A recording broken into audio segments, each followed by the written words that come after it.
Om Namo Bhagavate Vasudevaya.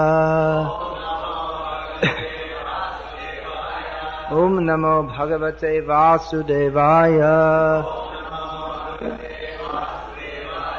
Om Namo Bhagavate Vasudevaya. Srimad Bhagavatam, Canto 1, Chapter 5, Text 21. Translation and commentary by His Divine Grace Srila A.C. Bhaktivedanta Swami Prabhupada. Tvam atmanatmanam avehyamoghatrik parasya pungsah paramatmanah kalam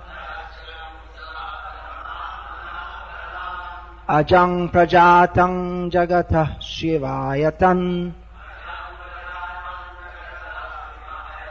mahanubhavabhyudayodhiganyatam. Translation. Your goodness has perfect vision. You yourself can know the Super Soul Personality of Godhead because you are present as the plenary portion of the Lord. Although you are birthless, you have appeared on this earth for the well-being of all people.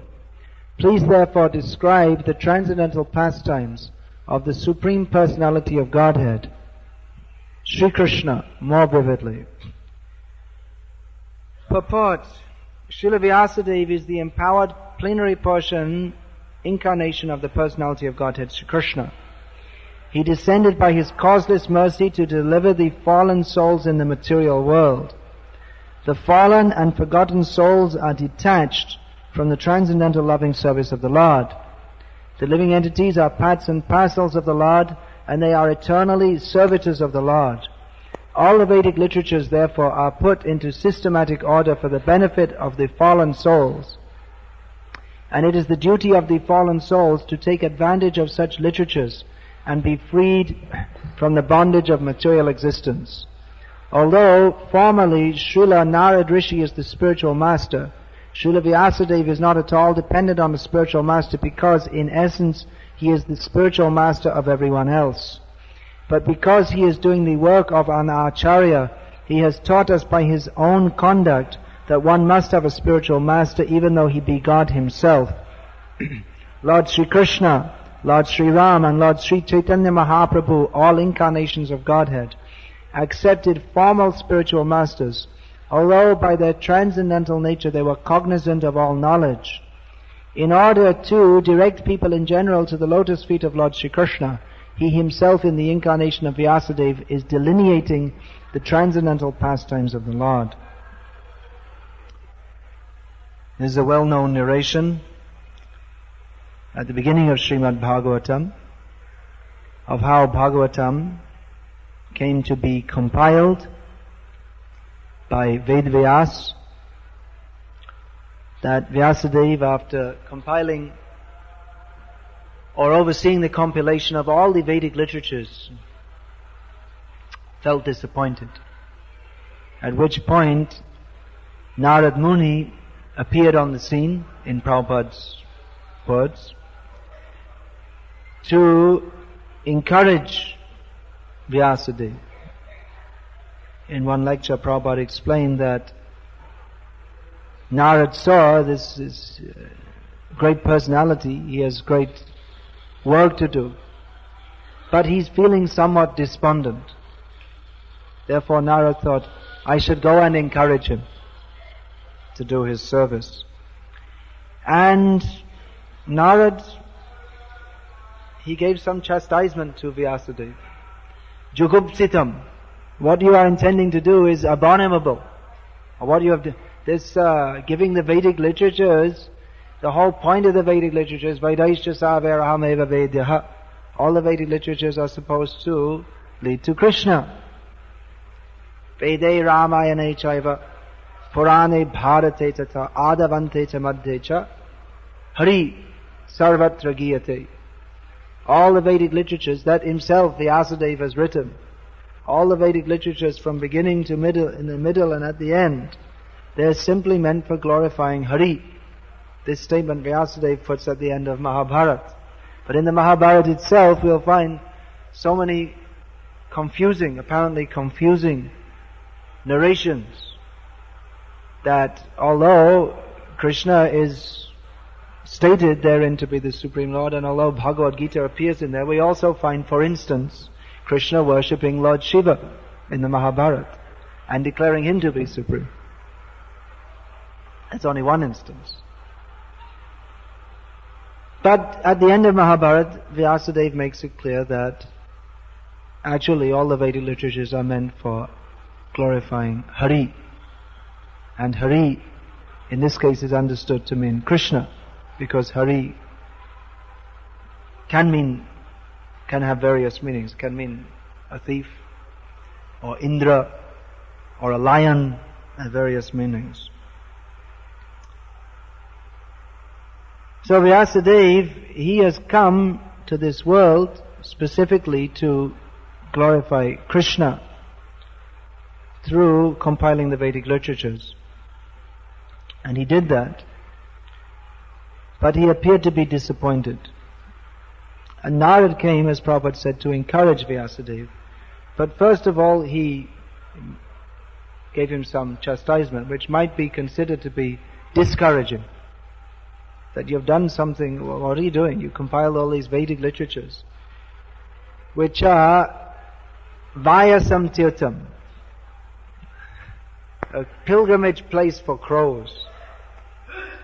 Narad Muni, as a typical guru, is speaking straightforwardly, without any compromise. That Vyasadeva, after so much endeavor to compile all the Vedic literatures, so much, it's a lot of work to compile all the Vedic literatures. Anyone who's written a book can understand. It's not an easy thing. So to compile all the Vedic literatures, and at the end your guru comes and tells, well, actually that's a load of rubbish which you can throw in the cart, and all the crows will come. You'll find the crows. I used to remember in Calcutta, our temple there in Albert Road, that the devotees had the rather unsavory habit of, in the winter, coughing out big blobs of mucus and spitting it down, and that would be the Vayasam Tirtham. The crows would come and they'd put their beak and on the ground and they would eat it up. They would enjoy. Some nice food is here. So that gave us a good insight into Narad Muni's comparison. That this is, you've made these literatures which are supposed to be for glorification of Hari, but Narad Muni is saying it's like a pilgrimage place for crows. That's a very severe condemnation. Anyway, he condemned Vyasadeva. But now he's saying that actually you are amoghadrik. Your vision is without any contamination. This is what you're supposed to be. You have appeared in this world. You have come for a particular purpose, to glorify the Lord. And actually, it's not that he hadn't done that, because in the Vedic literature he'd glorified Krishna. And he'd stated that Krishna is supreme. But then again, side by side, just like in Mahabharata, you'll sometimes find Shiva is supreme. Mostly it's stated Narayana is supreme, Krishna is supreme. But then in other places you'll find statements that Shiva is supreme. And within the Vedic literatures we'll find various statements of various personalities being supreme. Of course, Madhvacharya, I was asked to say something about Madhvacharya today, so I'll say something. He stated that in the Vedic literatures where it's stated, where glorification is given of Indra, or Chandra, or Surya, or Agni, or Varuna, this is actually only meant to glorify Narayana, because he is Indra, Chandra, Surya. These names actually belong to Narayana. Others may take such names. Indra takes the name. Indra means the position, king of heaven. But that name originally belongs to Krishna. He's only the king of heaven on license. Otherwise the real king of everything is Krishna. We find the common name is there, Mahindra. It's a common name of Indra. But that we'll find in Vishnu Sahasranam also. That is the name, originally that's the name of Vishnu. Suresha is a common name for Indra. But that name we'll find also in Bhagavad-gita. Lord Krishna is addressed as Suresha. That's what is that verse? There's a well-known verse begins like that, Suresha, giving all the names of Vishnu. What is that? Do you know that verse? Suresha comes at the end of the first line. I can't remember. I forgot it. Anyway. So, that is a name of Vishnu also. Not it's a name of Vishnu also, rather Indra has taken that name to become a little Indra. Real Indra is Krishna. But within this tiny little universe, one gentleman who's achieved a lot of punya karma, he's taken that position.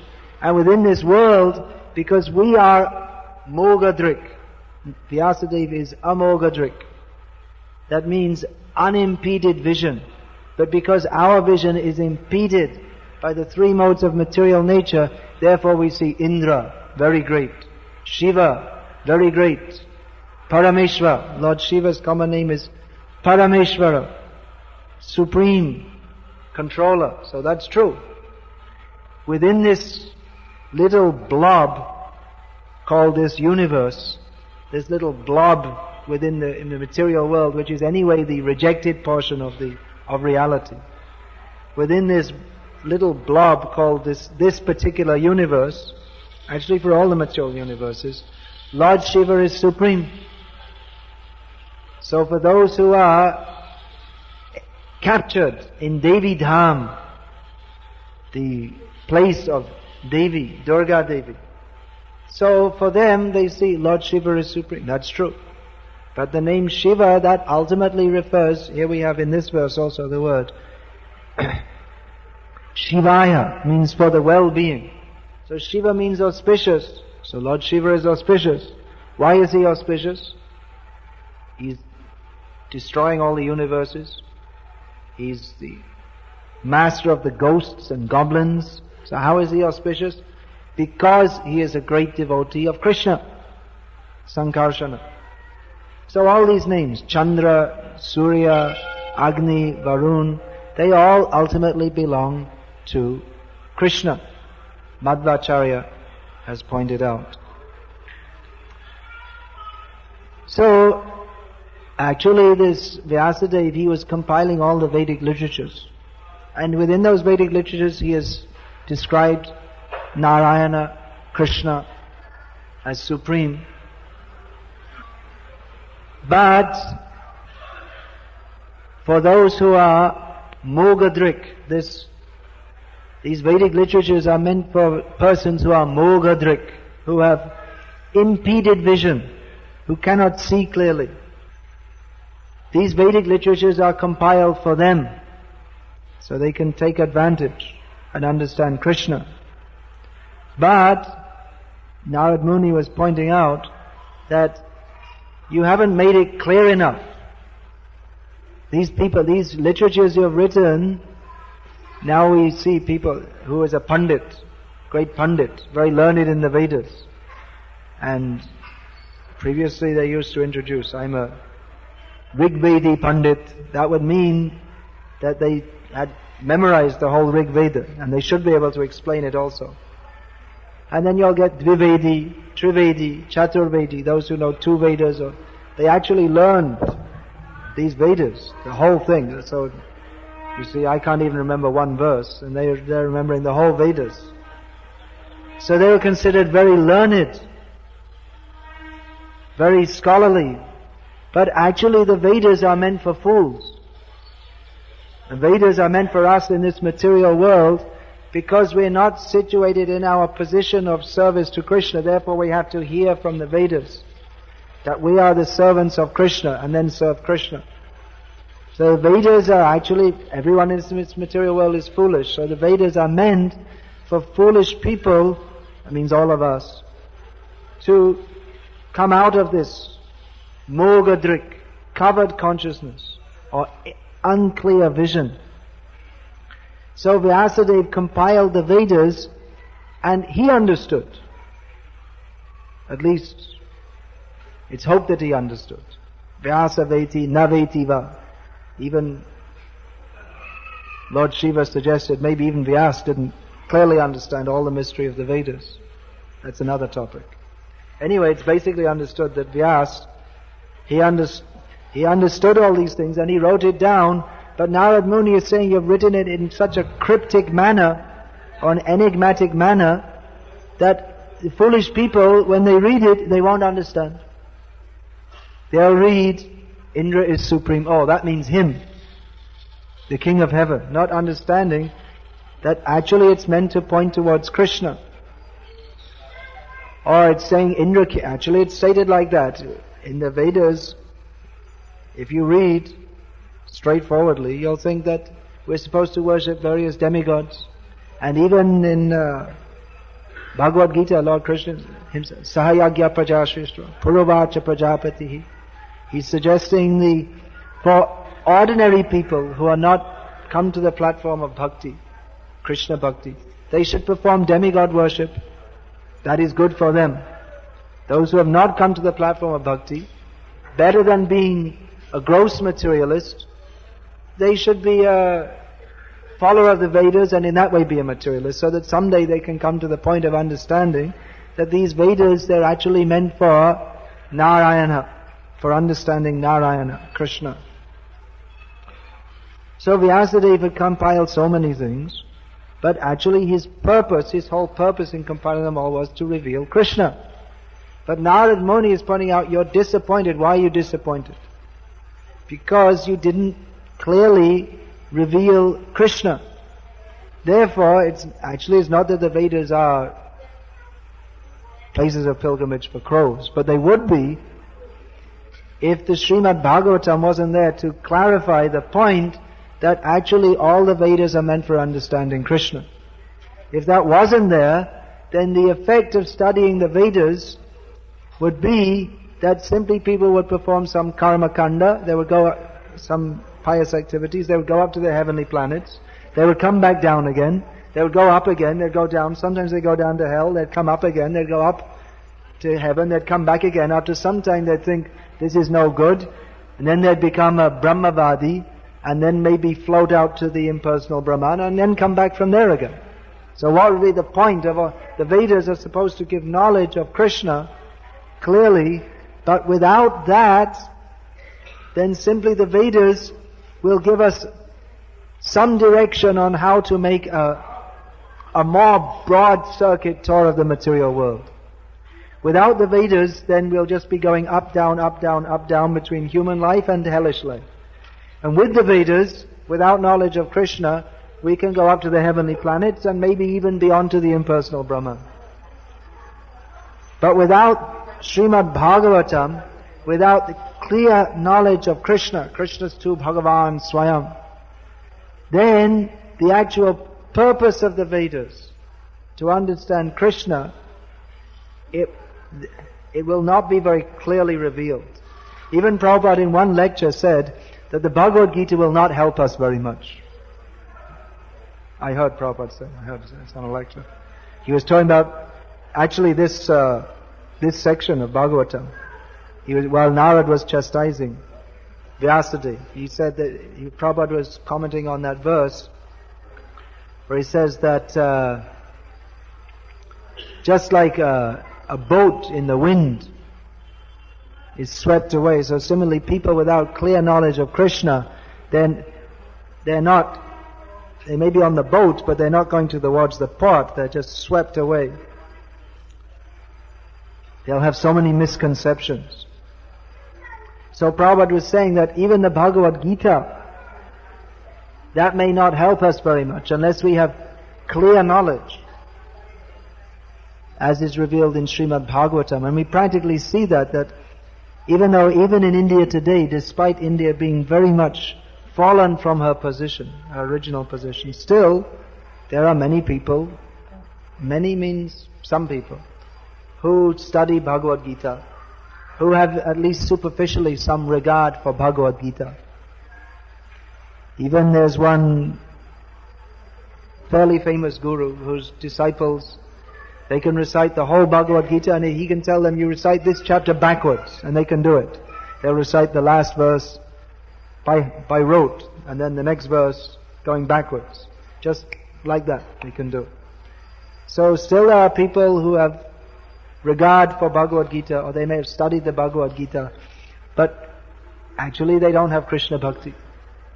They don't understand this point. They'll find something else in Bhagavad-gita. Just like this Professor Stahl, we find in this science that comes in Science of Self-Realization. Prabhupada had correspondence with Professor Stahl, who was a learned scholar, and he was a learned scholar, but his conclusion after studying Bhagavad-gita was that the message of Bhagavad-gita is sarva kama phalatyaga. That the actual message of Bhagavad-gita is that one, and this is a very common misconception, not only Professor Stahl, that the actual teaching of Bhagavad-gita is that we should give up the results of our activities. And there are many people, when we're preaching, going with books, in India especially, if we're going shop to shop, especially the shopkeepers will say, yes, I know Bhagavad-gita. Kamani vadikaraste ma phaleshu kadachana. Yes, I know, this is Bhagavad-gita. That you have a right to do your work. You see, I'm doing my work. This is Bhagavad-gita. I'm sitting in my shop. I'm doing my work. And I'm not attached to the results. So I'm following Bhagavad-gita. So there are so many misconceptions of Bhagavad-gita. So without this Bhagavat means Bhagavat Kata and Bhagavat Bhakta, the person Bhagavat, then even the understanding of Bhagavad-gita can very easily become covered over. Krishna told in Bhagavad-gita that I spoke this Bhagavad-gita. I spoke it. I'm Bhagavan, that's why it's Bhagavad-gita. I'm most powerful. It's called Bhagavad-gita. But that knowledge became spoiled. Not the knowledge becomes spoiled, but the understanding of it became spoiled in due course of time. Sakarene hamata yoga nashta parantapa. That the knowledge of one's connection with Krishna became spoiled in due course of time. The knowledge itself can't be spoiled, but misinterpretation, malinterpretation, or just forgetfulness. If no one's discussing Bhagavad-gita, then there's no question even of misinterpretation or malinterpretation. So that knowledge became spoiled. Therefore, Krishna told to Arjuna, I'm going to speak this to you again. So he spoke. But he spoke this at the beginning of Kali Yuga, in which the tendency for, how shall we say, decrepitude, or the tendency for dharma glani, for religious principles to become contaminated, that works very quickly in Kali Yuga. In Satya Yuga, practically the atmosphere is so pure that religious principles are maintained throughout. Then in Treta Yuga, the influence of the material energy becomes more pronounced, so that religious principles, they more quickly become destroyed. And then more so in Dwapara Yuga. And in Kali Yuga, the situation is so intense that religious principles become compromised or covered over very, very quickly. We see that's described by Vrindavan Das Thakur, that after the disappearance of Chaitanya Mahaprabhu, very soon people came and twisted Chaitanya Mahaprabhu's teachings and claimed to be he. They made themselves incarnations of Chaitanya Mahaprabhu or declared themselves incarnations of Narayana. So the tendency in Kali Yuga is that very quickly anything good becomes spoiled. And anything bad, anything which has the tendency to degrade human society, that becomes pronounced very quickly due to the influence of this age. Very quickly anything bad can spread. We can see that here in India since 1991 there's been all this satellite TV and then cable TV, and practically within the last 11 years the pristine Indian culture, which had been coming for thousands of years, has suffered more. The society has become more degraded in the last 11 years since they had the modern style TV than it had done in even many thousands of years before. So that, especially TV, I was told by someone who is supposed to know, that this TV, that is under the influence of Rahu. So it has some devotee who's doing astrology. Anyway, we can see that TV, practically that could be used in a very good way. That could be a very powerful medium for spreading Krishna consciousness. And it is also. But practically we see mostly what comes out of that TV is very degrading. So that I'm just giving this as an example how in the modern age things tend to degrade very quickly. So Krishna spoke Bhagavad-gita, and that is completely pure, completely perfect, and Krishna has made everything clear in Bhagavad-gita. Matah parataram nanyat kinchidasti dhananjaya. No one or no entity is equal to or greater than me. Therefore, sarvadhaman parityaja mamekam sharanam vraja. Surrender to me only. But Bhagavad-gita, practically, to a large extent, that has been gobbled up by Mayavadis and other rascals who misinterpret, give different interpretations, and foolish people, or those who desire to be foolish, those who desire to be misled, they take such interpretations. So, therefore, Srimad Bhagavatam is necessary. Bhagavad-gita gives introductory knowledge of Krishna. That in itself is very high topic. Sometimes we hear that we want to hear very high topics. But Bhagavad-gita is very high topic. Bahunam janmanamante jnanavang mang prapadyate vasudeva sarvamiti samahatma sudurlabha. Everyone in this material world is not realizing that Krishna is the Supreme Personality of Godhead. After many lifetimes of studying the Vedas, one who actually comes to understand them can understand Bhagavad-gita. Krishna is the Supreme Lord. So actually from our perspective this is a very high topic. But then if we're to understand more that Krishna, He is the Supreme Personality of Godhead, then we have to understand in detail. As Prabhupada used to say, all religions they teach that God is great. But Prabhupada said it is not enough to know that simply that God is great. We have to know how He is great. So that is explained to some extent in Srimad Bhagavatam.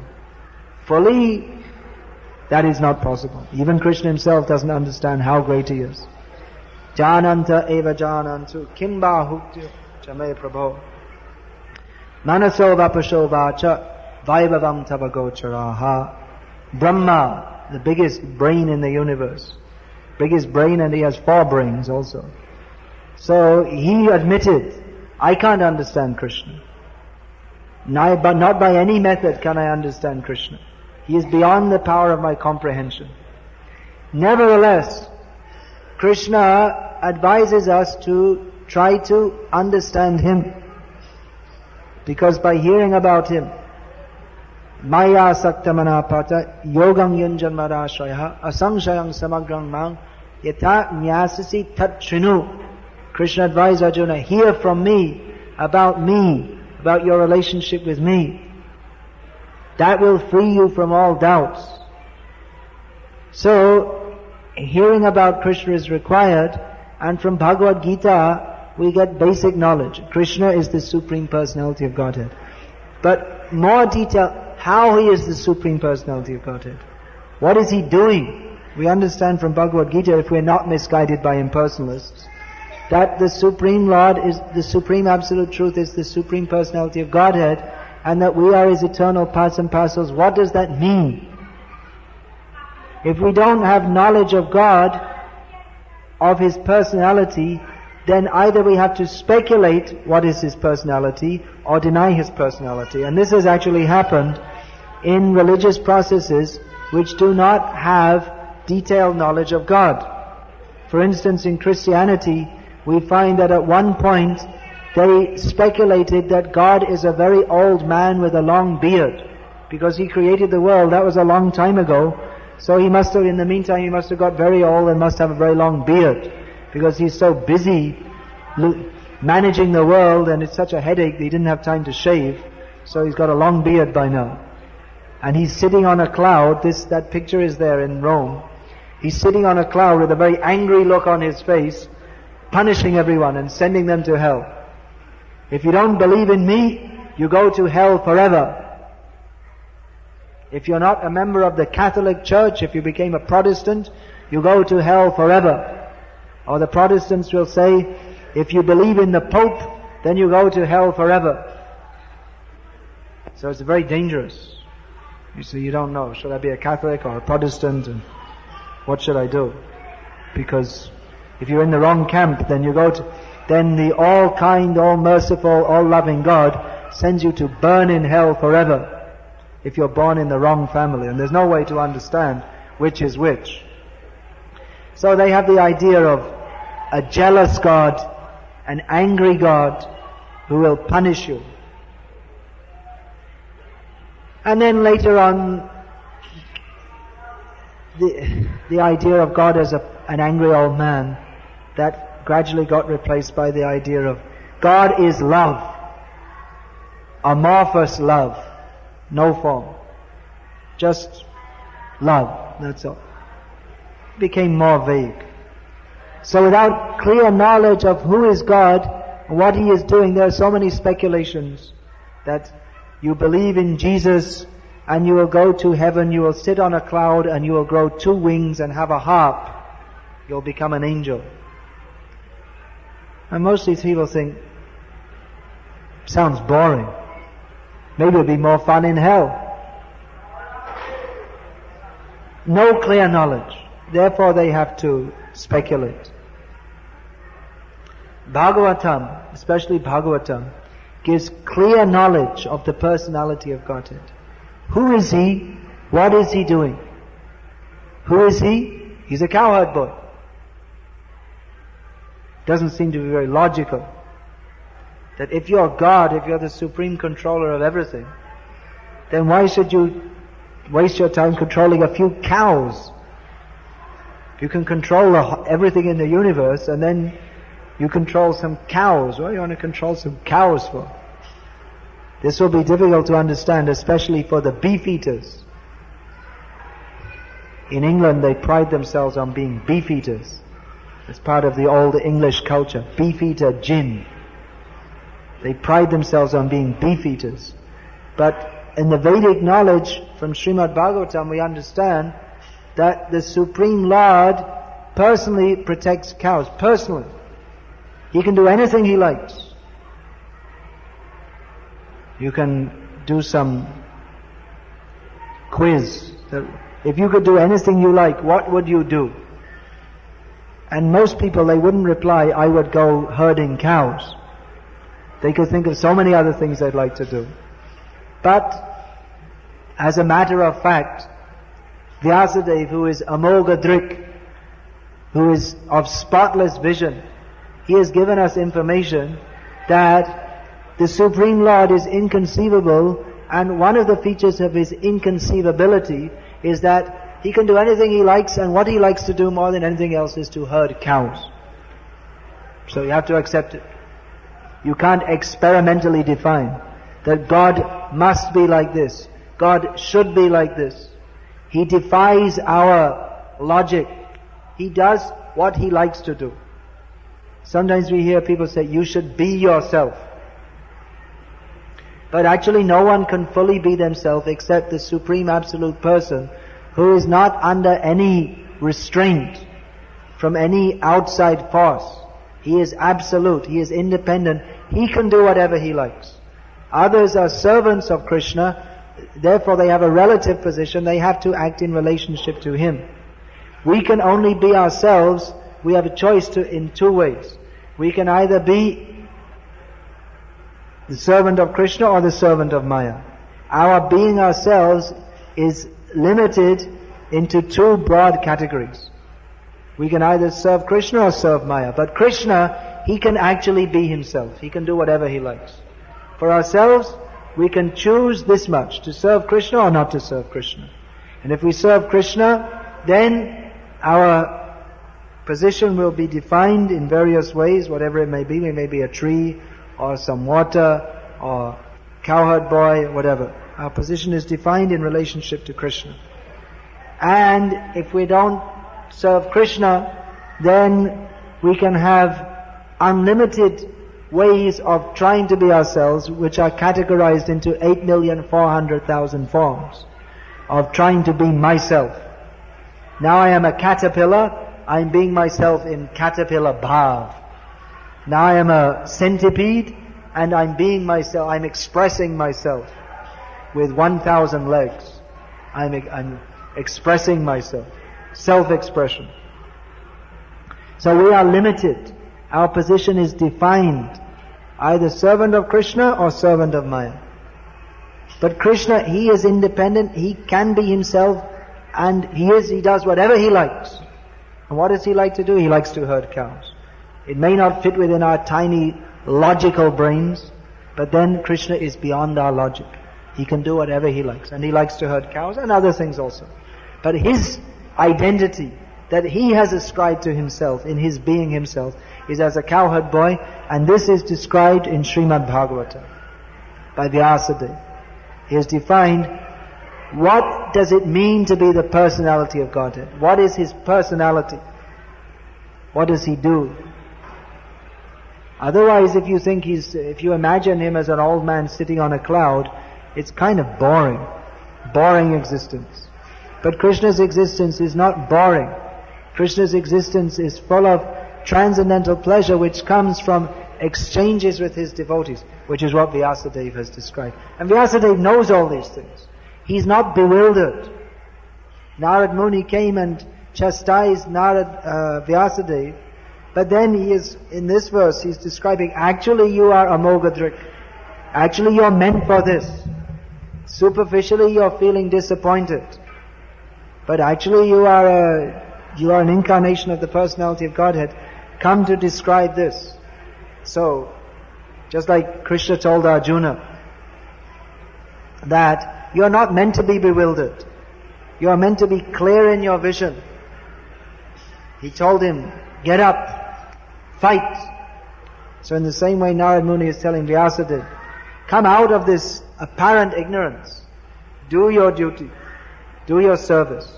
Describe Krishna in an uncompromised, in a manner that cannot be compromised. Because even the Srimad Bhagavatam, the Mayavadis they've attempted to compromise it.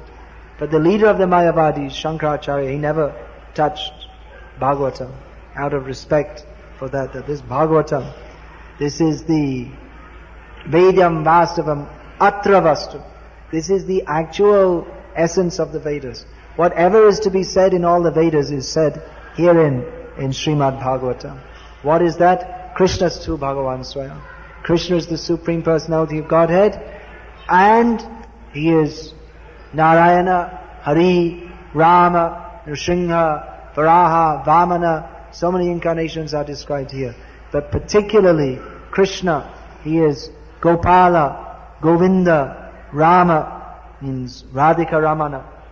Krishna in Vrindavan is explained here. Krishna in Vrindavan, Krishna in Mathura, Krishna in Dwaraka. So Vyasadeva explained it. And then afterwards Shukadev explained, and that's another whole topic, how Shukadev gave the Shukamakad Amrita Drava Samhitam, how what Vyasadeva compiled, Shukadev Goswami gave more sweetness and realization. And again, Vyasadeva, who explained Bhagavatam to Shukadev, he explained it to him. Then Shukadev explained to Vyasadeva, to Parikshit, and Vyasadeva was also, and then Vyasadeva. Then Sutta Goswami spoke, and then Vyasadeva wrote it down, and we have here Prabhupada, who is the Vyasa of the modern age, has come to fulfill the work of Vyasadeva.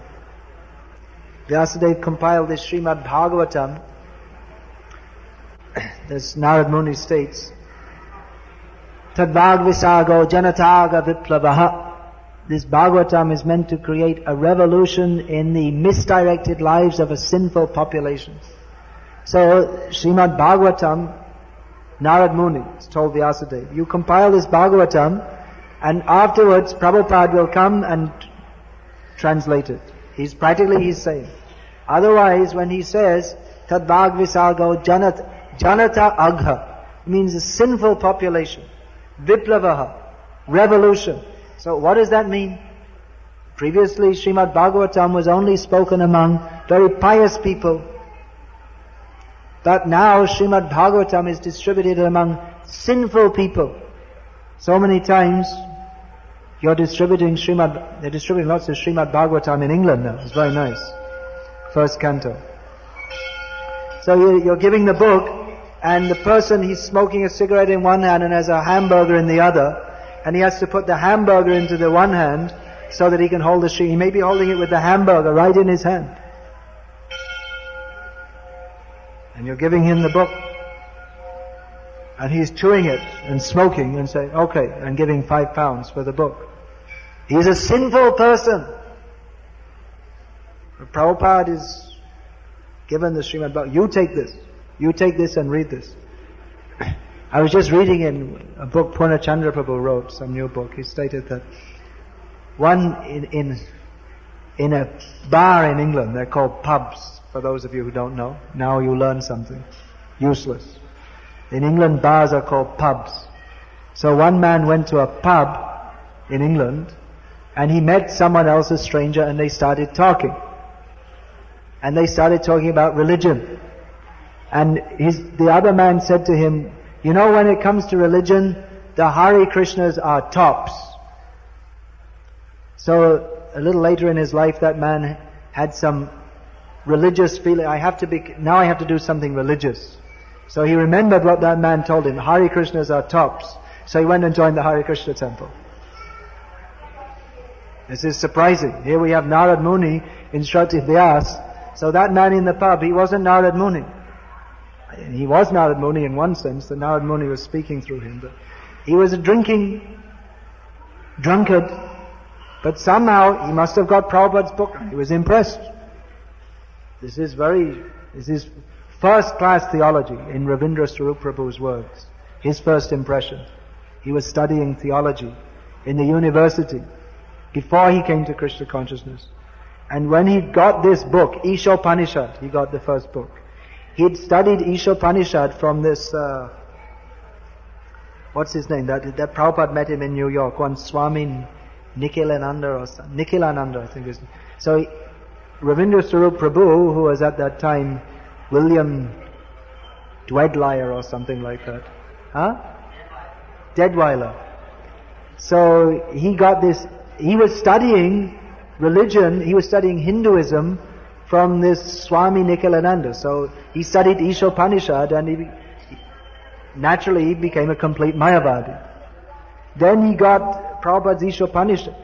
And in the course they explained that actually these Hiranyayena Patrena, the verse where it says that the absolute truth is covered, and he said, the Mayavadi's commentators said this verse is very mysterious and we can't explain it. And then he got Prabhupada's Ishopanishad and he explained it, and he understood, actually, in his own words, he said, this is first class theology. And then he realized that the Mayavadi explanation is all rubbish, and anyway, now he's Ravindra Swarup Prabhu. That's the result of reading his book. So all these Vedic literatures were compiled by Vyasadeva, and then it's a big story. It'll take a long time to tell, and you all have to go and study the Shastras from Bhakti Chaitanya Maharaj, the Kento. I won't prolong it anymore. Better you